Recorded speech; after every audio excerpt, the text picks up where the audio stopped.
primer año de pediatría de la Universidad del Valle y el día de hoy vamos a hablar sobre infecciones gastrointestinales haciendo énfasis en la salmonelosis, shigellosis y amebiasis. Vamos a hablar un poco de generalidades de las infecciones gastrointestinales, haciendo énfasis en las etiologías mencionadas y posteriormente hablaremos de generalidades en el manejo y prevención de estas infecciones. Las infecciones gastrointestinales pueden resultar de la infección tanto por virus como bacterias o parásitos que van a desencadenar síntomas tanto locales como sistémicos. Los síntomas de la gastroenteritis se deben a la infección de la superficie de la mucosa, a la invasión microbiana directa del intestino y al efecto de las toxinas microbianas sobre las células de la mucosa gastrointestinal, y los síntomas sistémicos van a estar asociados a la infección gastrointestinal y pueden ser resultado de la diseminación microbiana a través del torrente sanguíneo, a los efectos sistémicos de las toxinas producidas en el tracto gastrointestinal y a la respuesta inflamatoria del huésped ante la infección.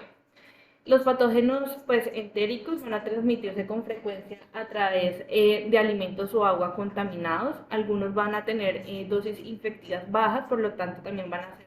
propagados de persona a persona. Y la importancia del conocimiento sobre estos patógenos va a radicar en que pueden causar brotes de importancia local o internacional y se encuentran entre las principales causas de morbimortalidad infantil, especialmente en los países en desarrollo. Respecto a la epidemiología, el Global Burden of Disease Study reporta para el 2010 aproximadamente 1.4 millones de muertes por enfermedades diarreicas en el mundo, y en el reporte del 2019 que es la tercera causa de años de vida ajustados por discapacidad de niños menores de 10 años. El mayor impacto de la enfermedad es en niños menores de 5 años de edad, sobre todo en los países en desarrollo, donde la diarrea va a ser la tercera causa más común de muerte en este grupo etario. Sin embargo, las tasas de mortalidad por diarrea han disminuido en la última década debido a las mejoras en las condiciones sanitarias, el uso extendido de las áreas de rehidratación oral, la introducción de programas de vacunación frente al rotavirus y a una mejor nutrición. Sin embargo, sigue siendo una causa de morbilidad significativa. Se tiene reporte de que la incidencia de las enfermedades diarreicas en los países de ingresos bajos y medios van a ser de 2.9 episodios por niño al año, reportándose para el 2010 1.700 millones de casos, de los cuales 36 millones correspondían a enfermedad grave. En Colombia, la enfermedad diarreica es un evento de interés en salud pública que requiere acciones de vigilancia y seguimiento rutinario, por lo tanto, se hacen reportes del mismo. En el boletín epidemiológico que se hizo en la semana 19 de este año 2022, podemos ver aquí en la gráfica de la izquierda, con esta línea negra que va a estar representada con el 2022, como para este periodo de tiempo se ha mostrado un aumento respecto a los registros del año 2020, que es esta línea clara, y para el 2021, que es esta línea fucsia. Lo que puede estar ligado a que se han hecho varias aperturas poblacionales posterior al aislamiento obligatorio. Y en esta gráfica de aquí de la derecha podemos ver cómo hay mayor afectación de la población de niños menores de 5 años, con una incidencia de hasta 40 a 45 casos por cada 1000 niños. Entonces vamos a hablar de algunas definiciones. El término de gastroenteritis se aplica para los síndromes que incluyen diarrea asociada a vómitos y que suelen ser causados por una infección. La diarrea normalmente se describe como 3 o más deposiciones sueltas en un periodo de 24 horas, siendo más relevante el hecho de presentar una disminución en la consistencia usual que el hecho de cumplir el número de deposiciones propuesto en el día. Se considera aguda cuando tiene una duración menor de 14 días o persistente cuando dura 14 días o más, y se han asociado a múltiples factores de riesgo asociados a la presentación de esta enfermedad, como el hecho de tener menor edad, la presencia de algún tipo de inmunodeficiencia, sarampión, malnutrición, ausencia de lactancia materna, el retraso en el crecimiento, deficiencia de vitamina A y o zinc y la mala higiene de manos. Respecto a la etiología, se estima que el 70-90% de las enfermedades diarreicas agudas son causadas por virus, 10 al 20% por bacterias y menos del 5% por parásitos. Como podemos ver en el gráfico, el rotavirus va a ser y sigue siendo la etiología predominante, encontrando otros microorganismos de gran importancia como la shigella, que va a tener predominancia en los niños mayores de 2 años, y entre los parásitos también podemos destacar la entamoeba histolítica. Respecto a la patogenia, pues entender un poco sobre la disposición celular en el intestino. La superficie de absorción del intestino va a estar aumentada debido a que hay una organización en crestas onduladas de la mucosa intestinal. Va a estar esta mucosa organizada en vellosidades y criptas, y va a haber una sola capa de células epiteliales columnares que va a descansar sobre una membrana basal, en la cual va a haber una fina capa de tejido conectivo vascular de soporte, que va a ser la lámina propia, y una capa de músculo liso. Además va a haber una membrana lateral que va a estar caracterizada por presentar uniones estrechas que van a servir de barreras reguladoras, haciendo una función de barrera, y va a restringir el libre movimiento pues, de los componentes apicales y vasolaterales a través de las membranas epiteliales. Como veíamos anteriormente, los modos de transmisión más comunes de los enteropatógenos van a ser de persona a persona, fecal oral o por medio de la ingesta de comida o aguas contaminadas. Los periodos de incubación van a variar entre horas hasta días, incluyendo algunas bacterias que pueden presentar periodos de incubación de hasta 14 días, como la salmonela. Estos microorganismos generan una alteración epitelial que va a conllevar a una pérdida intestinal de agua excesiva o una alteración en la absorción de líquidos y electrolitos, dando la diarrea, la cual según la fisiopatología la vamos a poder clasificar en diarrea acuosa, secretora o inflamatoria. En condiciones normales, el sodio se va a absorber por dos mecanismos diferentes en las microvellosidades. Uno, ligado a la absorción de glucosa, y en otro sistema por medio de la absorción electroneutra con el intercambio de hidrogeniones y cloro y bicarbonato. La diarrea acuosa usualmente va a ser causada por microorganismos citolíticos o toxinas que van a producir la destrucción de las células de las vellosidades, y la diarrea secretora se va a dar por la estimulación de secreción de agua y electrolitos por medio de la activación de la adenilato ciclasa con aumento del AMP cíclico y GMP cíclico intracelular, que van a producir aumento de la secreción activa de cloro y un arrastre de agua, como podemos ver en la imagen de la mitad. Y la diarrea inflamatoria, que es esta imagen que podemos ver aquí a la derecha, va a estar causada por microorganismos que producen citotoxinas como la shigella o que invaden en sí las células como la salmonela, que van a producir una lesión histológica que va a provocar pues alteraciones en la morfología celular y alteración en la absorción de sodio y cloro.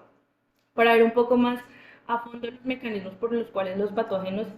en general van a causar la diarrea, entonces vamos a tener que hay varios mecanismos. El primero, que es este de la izquierda, vemos que puede haber un aumento de la secreción de cloro por medio del canal CFTR o una disminución de la absorción del cloro por el DRA. En la B podemos ver cómo también se puede disminuir la absorción de sodio debido a la inhibición del intercambiador de sodio e hidrogeniones. En la C también vemos cómo se puede hacer una reducción a la baja del cotransportador SGLT1, que va a ser un cotransportador de sodio y glucosa. Y en la D podemos ver cómo también se puede disminuir la absorción de agua a través de la inhibición de las aquaporinas o canales de agua. En la imagen de la izquierda vemos cómo también hay una alteración en la función de la barrera epitelial por medio de la fosforilación de la cadena ligera de miosina, que es esta MLC, lo que va a poder ser estimulado por medio del factor de necrosis tumoral alfa, que lleva a una contracción del anillo de actomiosina y va a generar una apertura de las uniones estrechas.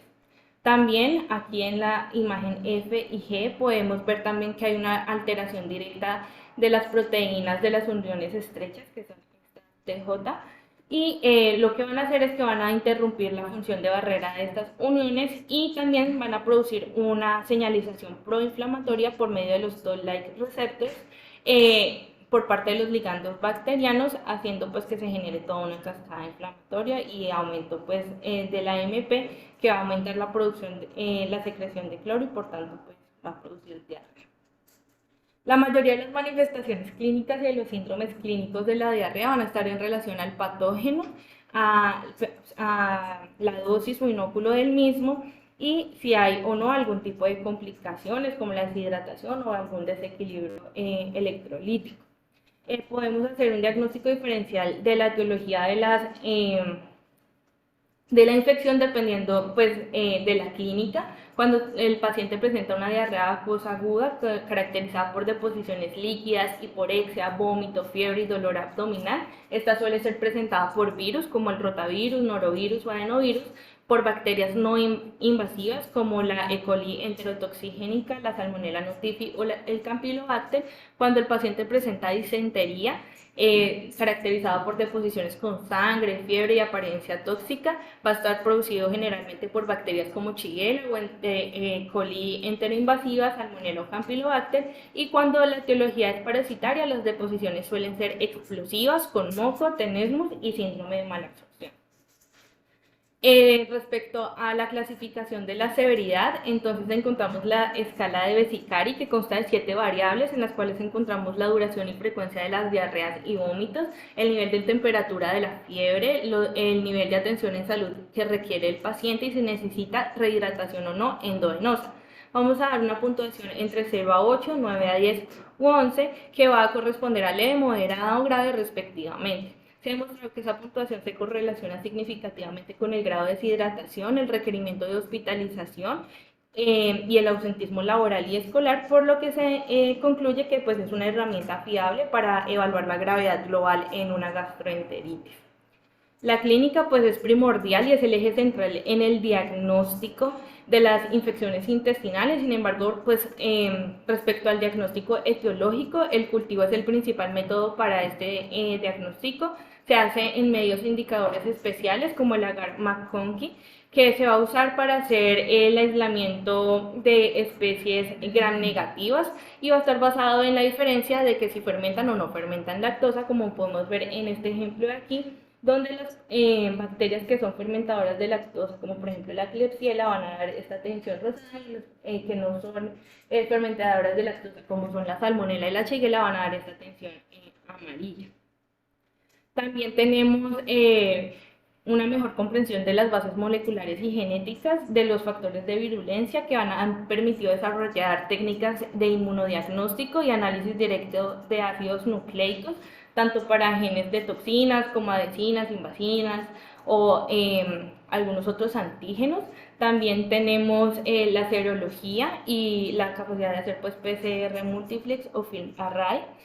Hay que tener en cuenta que el realizar alguna de estas pruebas va a generar costos. En el caso de los cultivos pues no es algo rápido, sino que requiere un tiempo, entonces no están recomendados de rutina, sino en algunas indicaciones especiales, como son los pacientes que tienen apariencia tóxica, que tengan sepsis, fiebre alta mayor a 39 grados, que presenten disentería, algún grado de inmunosupresión, de la diarrea que dure más de 7 días o si tienen historias de viaje a áreas de alto riesgo. Y la ITSA recomienda que se realice también hemocultivo a pacientes que tengan menos de 3 meses, que presenten signos de sepsis, en aquellos pacientes en los que se considere que pueda ser un diagnóstico de fiebre entérica o en aquellos que son inmunosuprimidos y pues tenga una alta sospecha de que sea una etiología bacteriana. Entonces, además de la clínica, también hay otros aspectos que son dependientes del microorganismo que causan la infección. Por lo tanto, ahora vamos a revisar pues, algunas de estas variables y a profundizar en las características de la salmonella, la shigella y la amebiasis. Respecto a las salmonellas,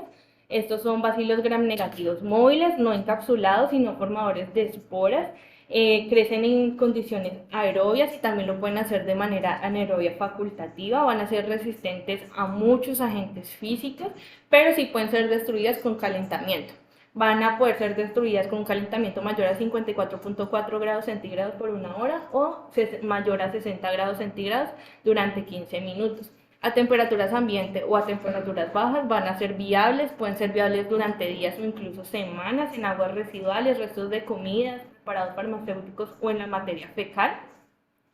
Se estima que aproximadamente deben consumirse 10 a la 6 a 10 a la 8 microorganismos de salmonela para que se produzca una enfermedad sintomática. Generalmente la acidez gástrica va a inhibir la salmonela, son inhibidos con pHs menores o iguales a 2, por lo tanto los pacientes que presenten acloridria o que tengan un vaciamiento gástrico gástrico rápido o tengan uso de antiácidos, van a poder tener mayor riesgo de tener enfermedad sintomática porque pueden presentar la enfermedad con un menor inóculo necesario, que es el caso de los recién nacidos y los lactantes pequeños, porque ellos presentan hipocloridria y un vaciado gástrico rápido debido a pues su alimentación líquida. Una vez que las salmonelas pues ya están en el intestino delgado, ahí van a tener la capacidad de multiplicarse y van a competir con la flora normal, donde entonces podemos ver que si hay pues, pacientes que han recibido antibiótico previo, pues van a tener una alteración de esta flora y por lo tanto van a tener mayor riesgo de presentar la infección. Tenemos que existen varios serotipos de salmonela, tenemos la salmonela typhimurium y la salmonela enteritis, las cuales se deben diferenciar de las salmonelas que producen la fiebre tifoidea, que son la salmonela tifi y la salmonela paratifi, porque estas últimas van a generar un cuadro que va a ir más hacia una bacteriemia que hacia una diarrea aguda. Las salmonelas que son ingeridas por vía oral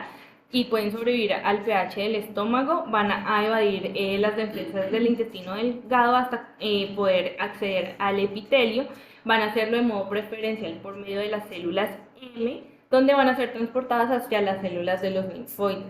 en las placas de Peyer. Cuando ya atraviesan el epitelio, estas salmonelas van a estar, las que están asociadas a enfermedad general, van a introducirse en los macrófagos intestinales y a diseminarse pues, por todo el sistema retículo endotelial, y las que son salmonelas no tifi lo que van a hacer es que van a desencadenar una respuesta inflamatoria local con polimorfonucleares y a producir la diarrea. Cuando se produce cuando atraviesan la mucosa intestinal, producen destrucción de las células epiteliales, van a generar el aumento de los polimorfonucleares y de macrófagos, van a haber una hiperplasia del tejido linfoide que puede llevar a que se produzcan varias áreas de necrosis pequeñas, pues precisamente porque esta hipertrofia linfoide va a impedir que haya un aporte adecuado de sangre en la mucosa intestinal. Entonces vamos a hablar inicialmente de la salmonelosis no tifoidea. Las salmonelas van a tener la característica de que secretan proteínas microbianas efectoras que van a facilitar su entrada y supervivencia en las células intestinales, y lo van a hacer por medio de dos sistemas, por el sistema SPI1 y el SPI2. El SPI1 va a mediar la invasión bacteriana del epitelio, y el SPI2 lo que va a hacer es que va a permitir su supervivencia dentro del macrófago. Entonces, además, también van a expresar otros receptores, agonistas de receptores de reconocimiento de patrones innatos, como son el lipopolisacárido y la flagelina, que van a activar la respuesta inflamatoria por los toll-like receptors. Cuando la salmonela entra en contacto con el epitelio, va a ensamblarse con un sistema de secreción tipo 3 que va a estar codificado por el islote de patogenicidad de salmonela 1, y lo que va a hacer es que va a traslocar las proteínas efectoras, que son representadas con estas bolitas amarillas, hacia el citoplasma de la célula. Entonces vamos a tener varios efectores, como son el SOP-E, SOP-E2 y el SOP-B, que lo que van a hacer es que van a activar la guanosin trifosfatasa ROS, que va a a un reordenamiento del citoesqueleto actínico, que va a generar unas ondulaciones aquí en la membrana. También induce vías de proteína sinasa activada por mitógenos, MAPK, y también va a desestabilizar las uniones estrechas celulares, como podemos ver aquí en la imagen. Los cambios aquí en el citoesqueleto actínico van a estar modulados también por las efectoras CYP-A y CYP-C, que lo que van a hacer en conjunto es que van a producir la captación de la bacteria. Respecto a la señalización por MAPK, lo que va a hacer es que va a activar factores de transcripción como el factor nuclear kappa beta y la proteína activadora de la transcripción AP1, que van a activar la producción de la interleuquina 8, que van a ser quimioquinas que van a atraer a los polimorfonucleares. También tenemos la efectora SIPB dentro del macrófago, que va a activar la apoptosis por medio de la caspasa 1 y va a aumentar la producción de interleuquina 1B e interleuquina 18, pues aumentando la respuesta inflamatoria. Respecto a la efectora SOP-B, lo que va a hacer es que va a estimular la secreción de cloro por medio de una actividad inositol-fosfatasa y la desestabilización de las uniones estrechas va a estar también favorecida por medio de la SOP-A. Esta desestabilización de las uniones estrechas va a permitir que transmigren polimorfonucleares hacia la región apical y también la entrada de las bacterias hacia la región vasocelular y pues también va a estar mediado esto por medio de la SOP-A. Por otro lado, vamos a encontrar una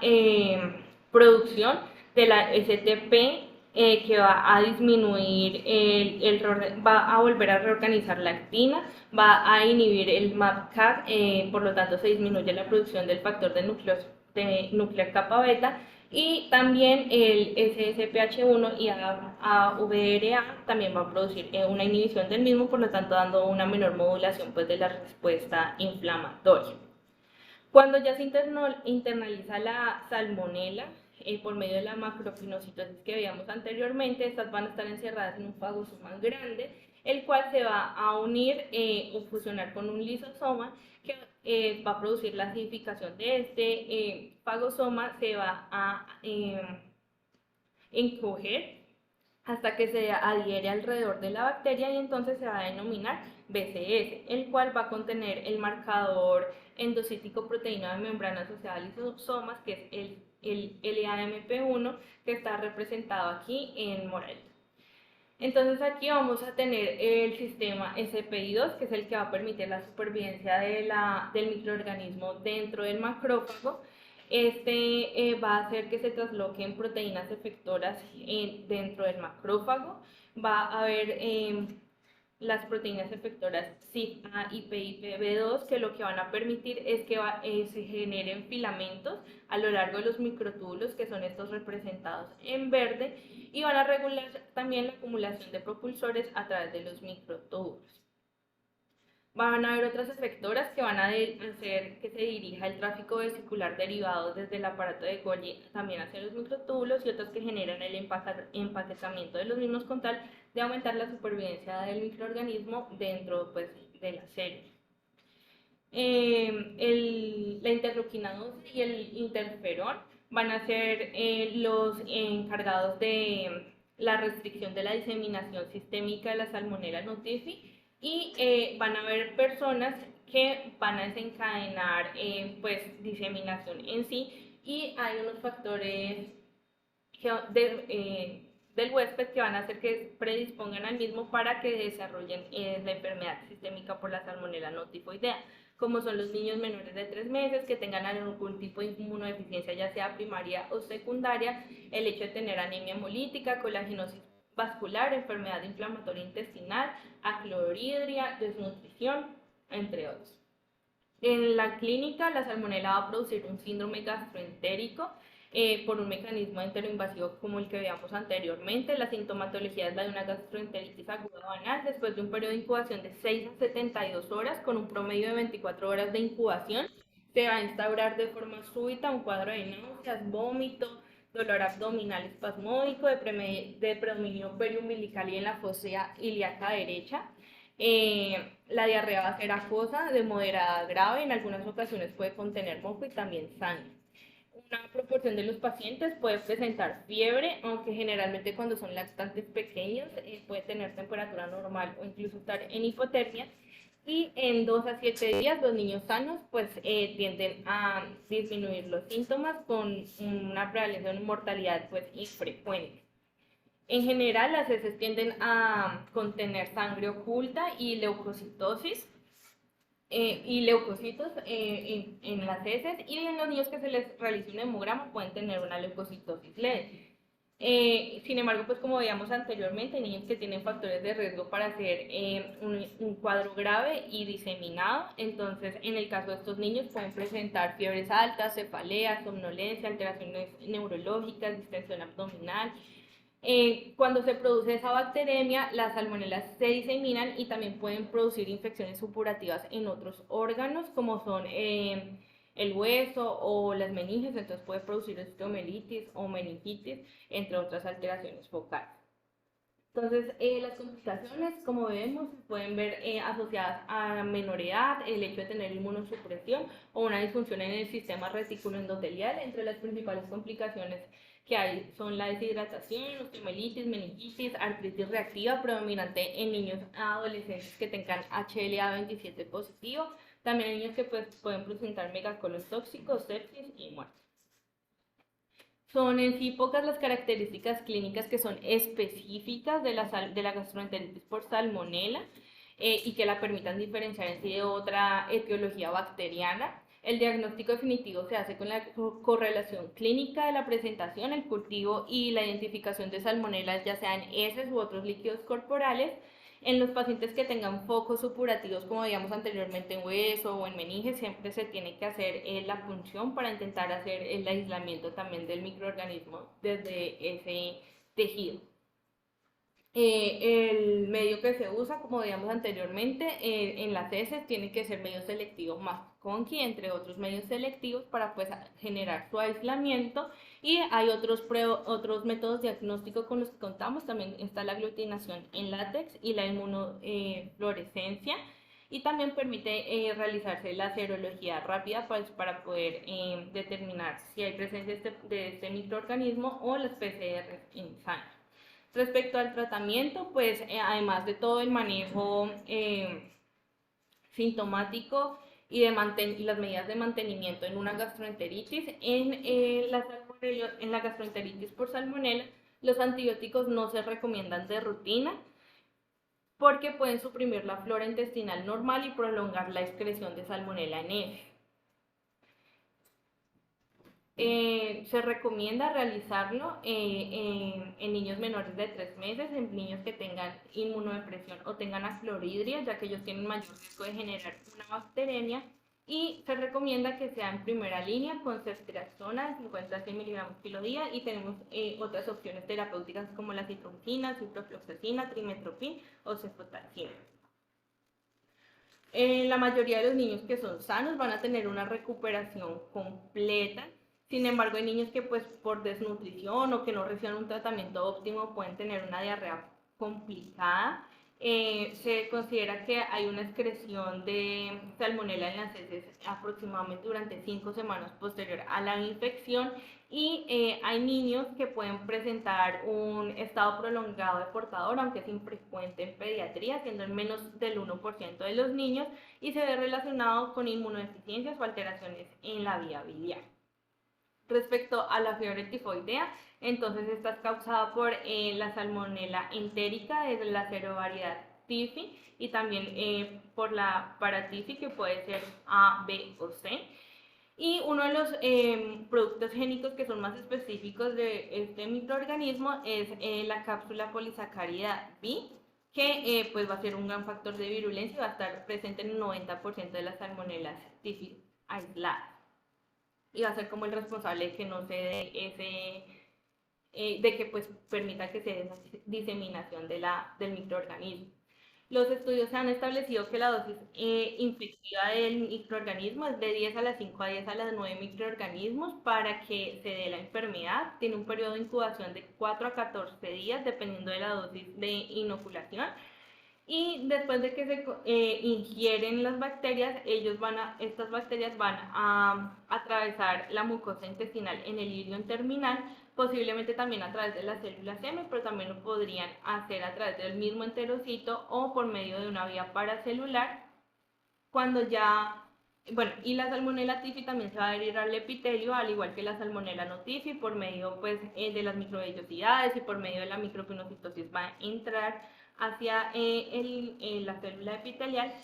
Y a diferencia de la salmonela no tifi, esta salmonela tifi tiene la capacidad de disminuir la respuesta inflamatoria del huésped, y cuando ya atraviesa la mucosa va a introducirse en el sistema linfoide mesentérico, por el cual va a poder pasar al torrente sanguíneo a través de los linfáticos, generando una bacteremia primaria. En esta bacteremia primaria suele ser asintomática, generalmente los hemocultivos en este punto van a ser negativos, y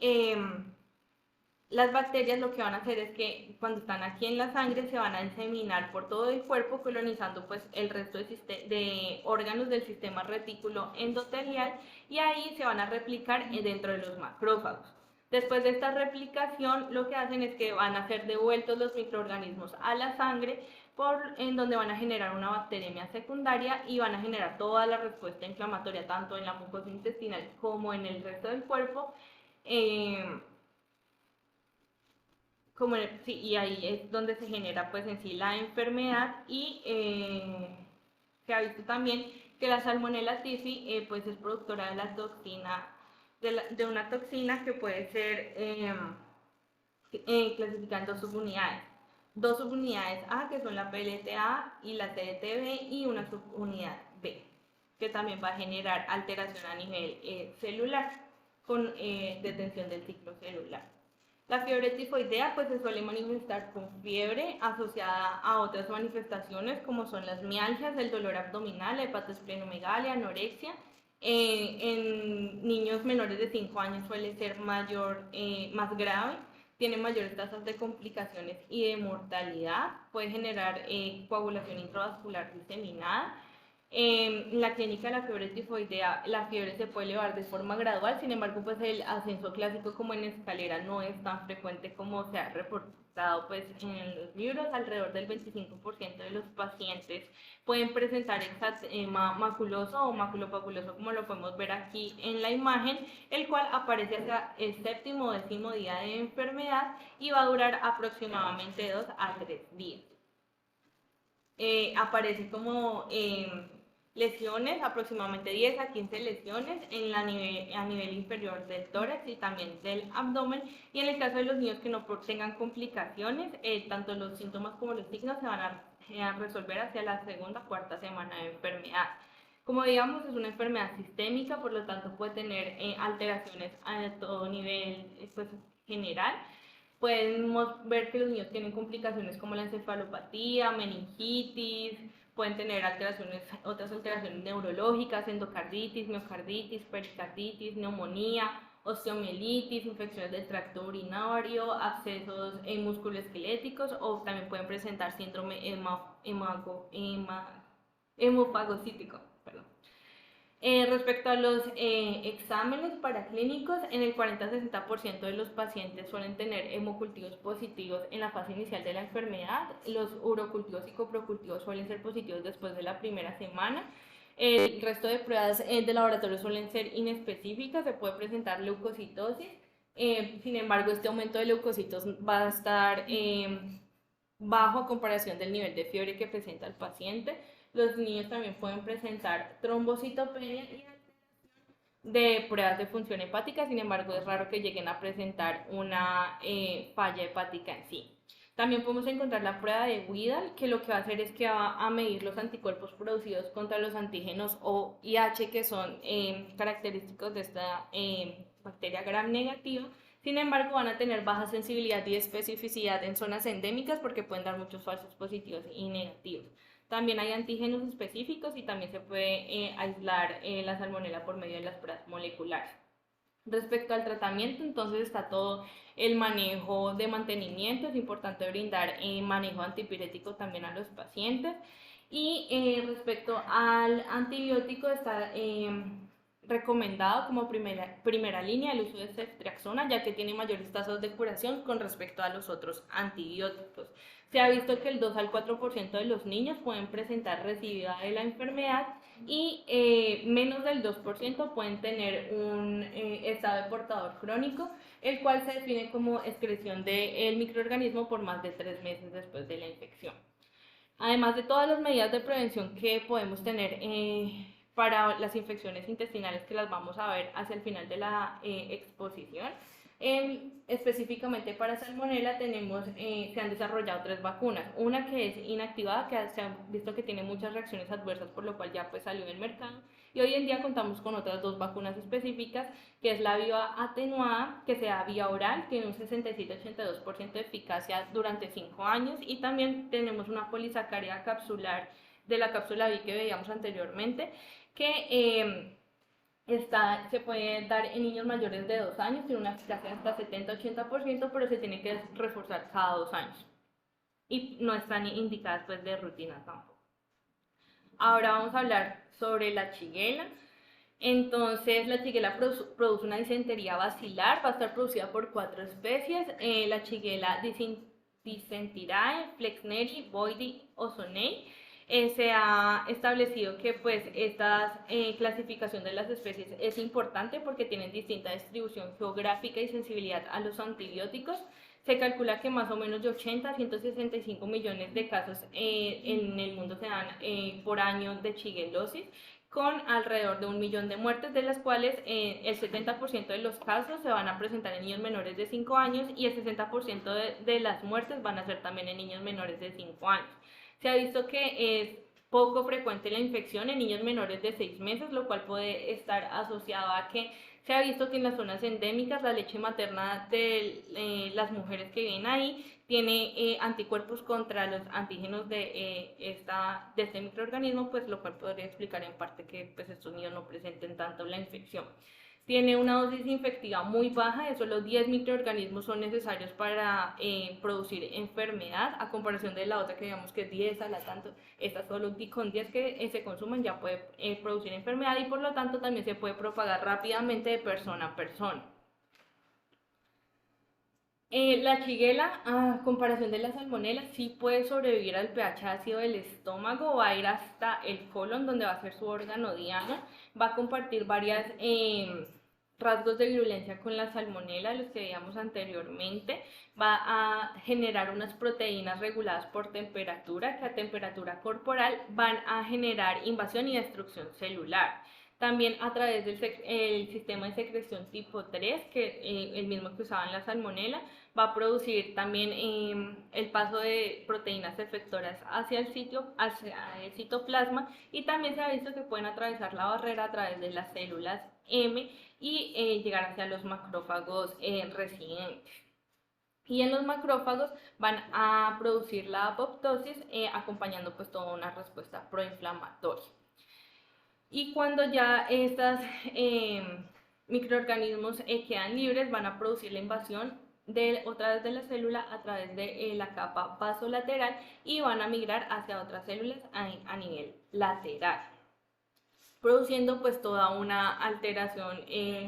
inmunológica que va a producir atracción de polimorfonucleares. Los polimorfonucleares inicialmente van a generar un aumento de la infección y de los síntomas, porque al atravesar la barrera también van a producir esta lesión del daño, haciendo que varios microorganismos puedan entrar, pero finalmente estos polimorfos van a hacer pues la destrucción de la shigella y a controlar la infección. Además, también hay algunas shigellas que producen toxina, la toxina chiga, que lo que hace es que inhibe la síntesis proteica y pueden dañar también células endoteliales, y por esta toxina se pueden ver algunas complicaciones como es el síndrome hemolítico urémico. Entonces, después de la ingesta va a haber un periodo de incubación de aproximadamente 12 horas hasta varios días. Van a generar un síndrome desentérico en el que se produce dolor abdominal intenso, fiebre alta, vómitos, anorexia, toxicidad generalizada, tenesmo, va a haber una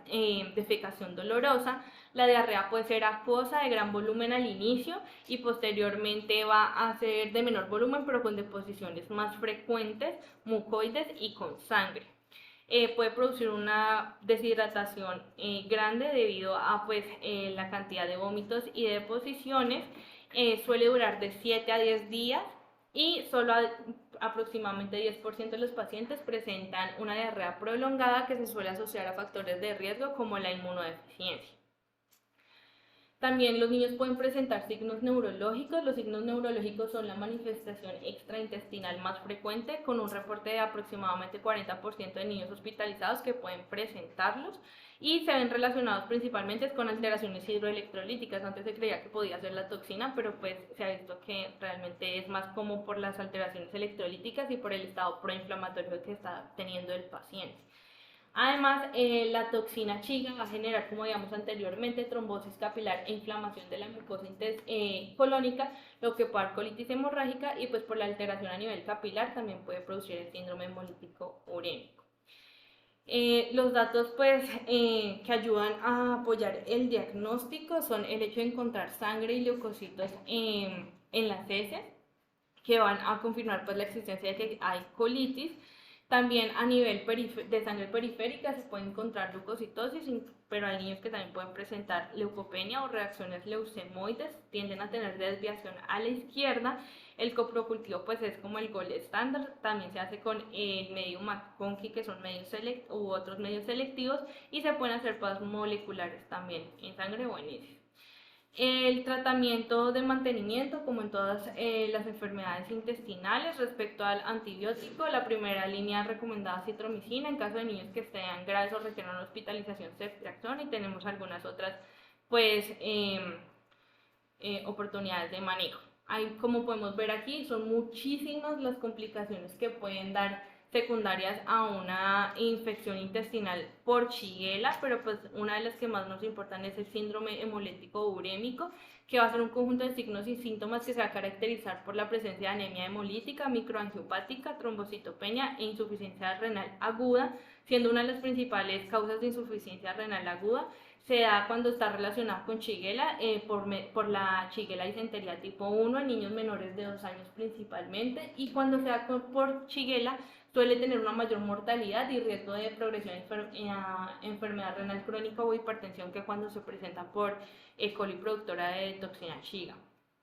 Se clasifican tres, puede ser típico, que representa el 90% de los pacientes, que se da por la etiología de la toxina. Shiga, atípico en el 5% que se ve por alteraciones del complemento, o por neumococo, que es otro 5% de los pacientes. La patogenia se asocia, pues como hablábamos anteriormente, a que la toxina Shiga va a bloquear la transcripción del ARN y de la síntesis proteica, dando daño endotelial, agregación plaquetaria y formación de microtrombos, y finalmente pues va a generar alteraciones sistémicas en el sistema nervioso central, principalmente también a nivel renal, y la anemia hemolítica microangiopática. Generalmente se da estos síntomas se van a presentar 5 a 10 días después de la sintomatología intestinal, y el diagnóstico pues se hace con la sospecha clínica y laboratorios que confirmen estas alteraciones. Generalmente pues el pronóstico en las formas típicas, que son secundarias a la diarrea, pues suelen ser favorables y tienen una resolución en 1 o 2 semanas. El manejo se hace con fluidoterapia precoz, tratando de evitar la insuficiencia renal. Cuando los niños ya llegan a insuficiencia renal, hasta el 50% van a requerir diálisis. Se recomienda respecto a la anemia que se hagan transfusiones restrictivas solo cuando la hemoglobina sea debajo de 6. Respecto a la transfusión de plaquetas, solo en caso de que haya sangrado o que el paciente vaya a un procedimiento invasivo, ya que pues las plaquetas no suelen estar por debajo de 10.000. Y respecto a complicaciones como la hipertensión, la primera línea en pediatría va a ser antagonistas de calcio, y también se pueden utilizar IECAS para principalmente disminuir la hiperfiltración glomerular. Respecto a la mebiasis, entonces existen tres tipos patógenos de amebas, como son la entamoeba dispar, Moshkovsky y la entamoeba histolítica. Van a tener dos formas naturales, van a tener quistes que miden de 10 a 18 milímetros y trofozoitos. Los quistes son la forma resistente del parásito, van a resistir al ambiente, al cloro, al ácido, entonces pues en las aguas tratadas con cloro pueden sobrevivir. Sin embargo, pues no sobreviven a temperaturas mayores a 55 grados centígrados. Estas van a ser resistentes a los ácidos gástricos y a las enzimas digestivas, por lo tanto van a poder pasar hacia el intestino delgado, donde van a germinar y formar los trofozoitos, los cuales van a ser pues formas mucho más grandes y móviles que van a colonizar el intestino grueso y van a transmitir la infección cuando se vuelven a hacer quistes.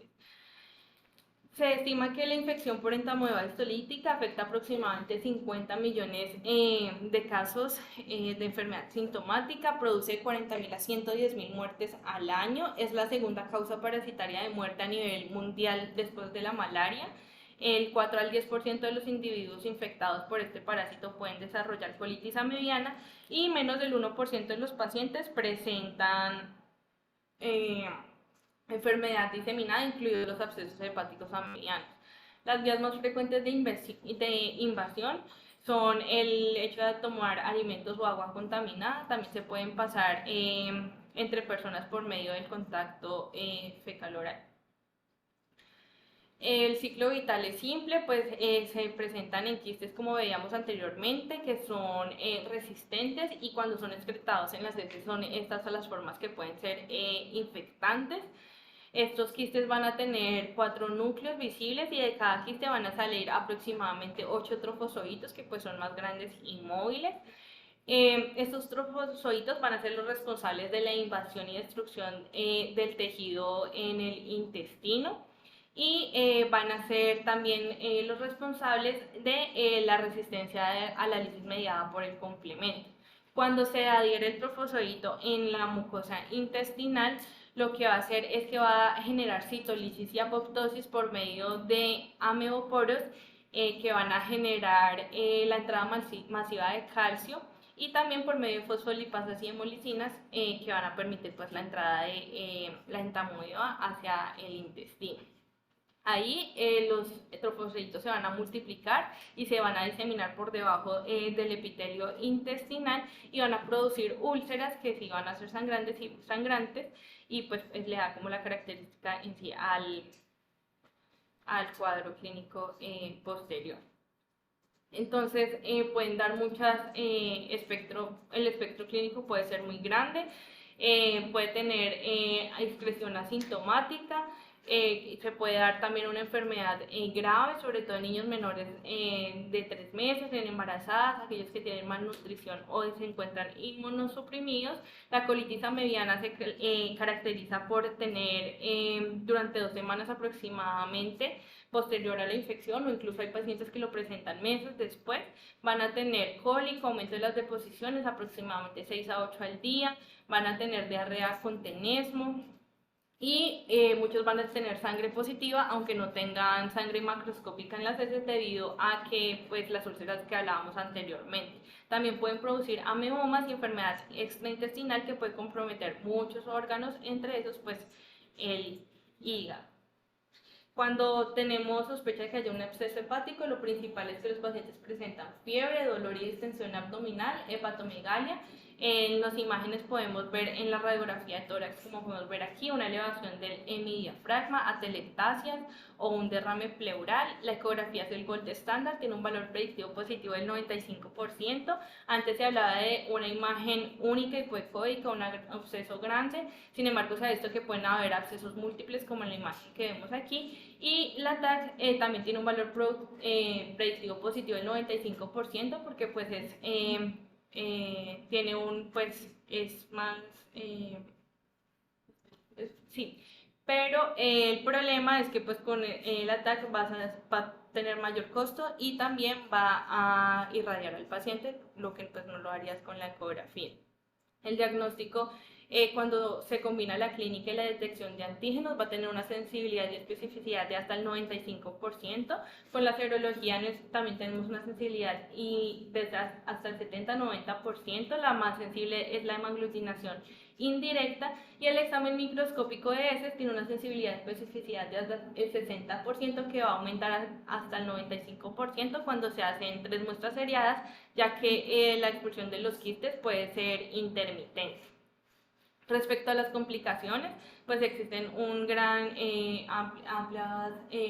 cantidad de complicaciones que pueden darse, principalmente a nivel intestinal. El tratamiento se da principalmente inicialmente con un nitroimidazol, como el metronidazol o el tinidazol, y posteriormente se debe dar una amebicida luminal. Ya respecto al manejo y prevención de las infecciones intestinales en general, entonces se recomienda dar alimentos nutritivos que sean de fácil digestión y absorción, de sabor agradable, que no tengan efectos nocivos sobre la enfermedad. Son mayor tolerados los alimentos ricos en carbohidratos y almidón, como el plátano verde, el arroz, papa, yuca. La leche materna tiene una baja osmolaridad, aporta enzimas y factores hormonales y antimicrobianos, por lo tanto se recomienda que se continúe durante la enfermedad. Y el zinc se ha visto que reduce significativamente la gravedad de la diarrea y disminuye los episodios posteriores a ese episodio actual, porque favorece el efecto inmunológico y la recuperación epitelial. Se recomienda una dosis de 10 miligramos al día en niños menores de 6 meses y de 20 miligramos al día en mayores de 6 meses por 10 a 14 días. Siempre es importante valorarles el estado de hidratación del paciente y clasificarlo si tiene algún grado de deshidratación, si tiene deshidratación grave o no tiene deshidratación. Hay muchas escalas que podemos usar. También es importante ver si el niño tiene pérdida de peso, porque según esto también lo podemos clasificar en algún tipo de deshidratación. Y al clasificarlo también tenemos que tener en cuenta si el paciente tiene criterios de hospitalización o criterios de remisión. Los criterios de hospitalización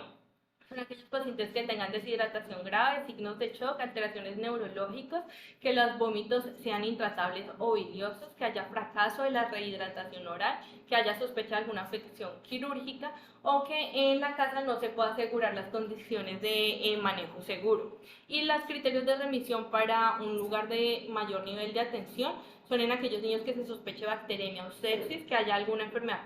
concomitante grave como neumonía, malaria, meningitis o un síndrome convulsivo, o si el gasto fecal definitivamente es tan alto que no me permite rehidratar al paciente a pesar de que le estoy dando líquidos endovenosos continuos. Hay que evaluar si el niño presenta factores que aumentan el riesgo de muerte, como son el hecho de tener edad menor de 3 meses, edemas de miembros inferiores, que la diarrea sea invasora o persistente, que tenga los índices antropométricos por debajo de menos 2 desviaciones estándares, o tenga un proceso infeccioso mayor asociado, que tenga un antecedente de hospitalización previa por enfermedad diarreica aguda o esté presentando una deshidratación moderada grave. Y respecto a los factores que aumentan el riesgo de deshidratación, son el hecho de que se suspenda la lactancia durante la enfermedad, que el niño no haya recibido lactancia materna exclusiva en los 3 primeros meses de edad, que el niño tenga menos de 1 año o más riesgo si es menor de 6 meses,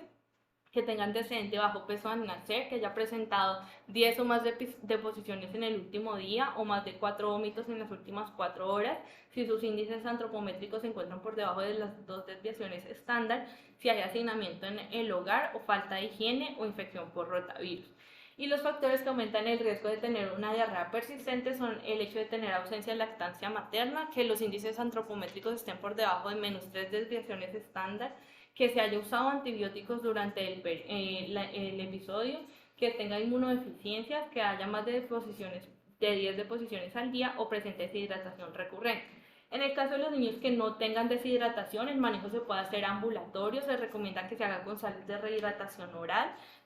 o también se puede hacer con líquidos preparados de cereales, papa, plátano o arroz. Se debe brindar en niños menores de 2 años de 50 a 100 mililitros después de cada deposición y en mayores de 2 años de 100 a 200 mililitros después de cada deposición también. En los niños que presenten algún grado de deshidratación o alguno de los factores de riesgo mencionados anteriormente se deben dejar en observación u hospitalización. Se indica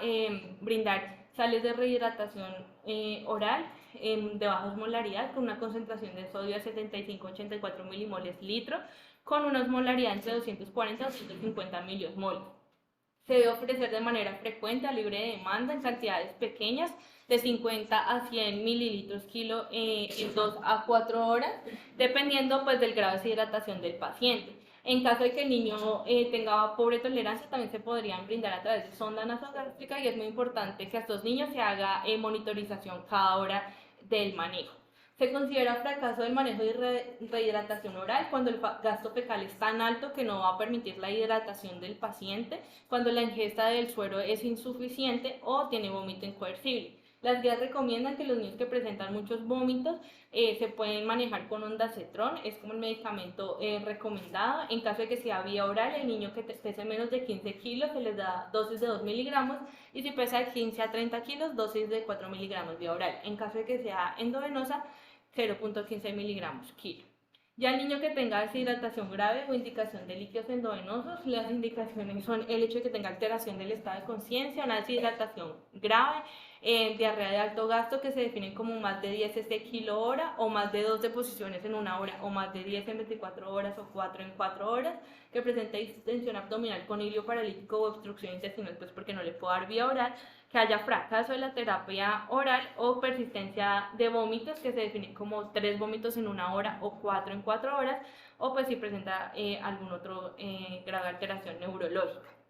En estos pacientes hay que evaluar si tiene estado de shock o no. En los niños que tengan estado de shock se recomienda un bolo con lactato de Ringer o solución salina de 20 cc kilo. Se puede dar hasta 3 bolos dependiendo pues de la respuesta fisiológica del paciente, y en los líquidos de mantenimiento se recomiendan las soluciones dextrosadas. Siempre tener en cuenta que se deben dar los líquidos de mantenimiento asociados a los líquidos de reposición. En los niños que presenten algún grado de deshidratación se deben dar 50 cc kilo hora, y en los niños que presenten deshidratación grave, en los de reposición se deben dar 100 cc kilo. En niños menores de 1 año se va a repartir 30 cc kilo en 30 minutos y luego 70 cc kilo en 5 horas y media, y en niños mayores de 1 año los 30 cc kilo en los 30 minutos y luego 70 cc kilo en 2 horas y media. En caso de los niños que tengan muy difícil acceso venoso, definitivamente pues no tenemos cómo poner los líquidos endovenosos, se podría hacer la reposición por sonda nasogástrica a 30 cc kilo, pues como una medida de urgencia. Respecto al manejo antimicrobiano en general, la primera línea sería la cefalosporina de tercera generación, sobre todo en niños que presenten alteraciones como sepsis o sospecha de bacteremia, y en niños que se puedan dar manejo ambulatorio, pues la primera línea sería la citromicina, siempre teniendo en cuenta la susceptibilidad local y el antibiograma. ¿A qué niños le va a dar antibióticos? Los menores de 3 meses con sospecha de que sea bacteriano. Siempre que sospeche de Shigella se debe dar antibiótico. En los niños que tengan inmunosupresión y disentería, si tienen signos de sepsis y si tienen signos de fiebre tifoidea. Solo se le da manejo a la salmonela no tifoidea si es un niño con inmunosupresión o menor de 3 meses. ¿Cuándo puedo darle alta hospitalaria a los niños? Cuando ya haya corrección de la deshidratación, una adecuada tolerancia a la vía oral, cuando el cuidador sea responsable y esté instruido en los signos de alarma y pueda garantizar el seguimiento y control del paciente. Respecto a la prevención, entonces es importante recomendar una adecuada higiene de manos. El paciente no debe asistir a jardín, guardería o escuela hasta 48 horas posterior de la última diarrea o vómito, ni tener contacto con otros niños, tener una adecuada manipulación de los alimentos, un suministro de agua limpia con un sistema de recolección de basuras, fortalecer la lactancia materna, educar a los niños y a los cuidadores. El zinc se ha visto que ayuda a prevenir los cuadros de diarrea en niños menores de 5 años que tengan déficit nutricional, y también la vacunación contra el rotavirus.